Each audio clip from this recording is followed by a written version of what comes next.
I've heard you talk a lot about how Big really put the crew first, and he was all about the crew. Yeah. But there was some sort of ill vision he had going on because he also went and spoke to your moms. Yeah. When you was like 14, right? Yeah. And essentially convinced your moms to let you be a rapper for a living at 14. No doubt. That's Yeah. an ill vision. Yeah, hell yeah. I mean, because, we was already doing stuff. I was already out there in the streets at that time. 11 and 12, you start to tap into junior high school. I'm outside following all my other junior mafia friends because they was all a little older than me.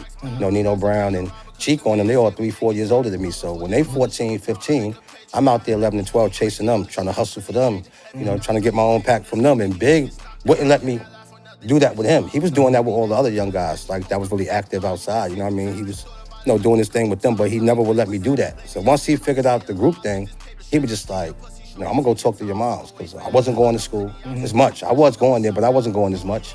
I'll leave my crib, put my knapsack under my staircase, and go right down the block to his crib and just play the beats for him or wind them for him while he just writes, while he get his writing on. And he was like, once he figured out the plan, he's like, I'm gonna go tell your moms, man, because you ain't doing shit out here. You're gonna get caught up out here, you're gonna either be dead or in jail, you know what I mean? Or you ain't gonna have no future here. And he went and told my moms, like, I'm gonna take him with me.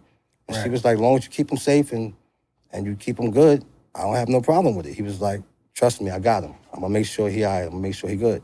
And then she sat me down and talked to me and asked me what I wanted to do. I told her I wanted to do that. She was like, do you rap? I was like, nah. He said he's gonna write. He said he's gonna write the songs. And he's gonna, he's gonna do everything, man. And I want to do it with him. You know what I'm saying? And she was like, just make sure. I want you to stay in school. I want you to go to school.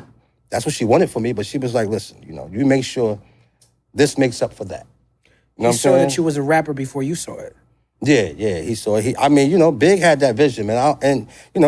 Back then you didn't understand it because we were so young, but now, being in my 40s now, I outlived him 20 plus years now. So I'm like, I look at it like, damn, man, he was just like so ahead of his time. Like you said, he had a vision. He saw something. And it was all him. He was like, he knew the writers that he had from the group. But he was like, all right, the ones that's not writers, I'm gonna take care of that. But he saw something in me where he was like, yo, I could do something with this kid right here. Yeah.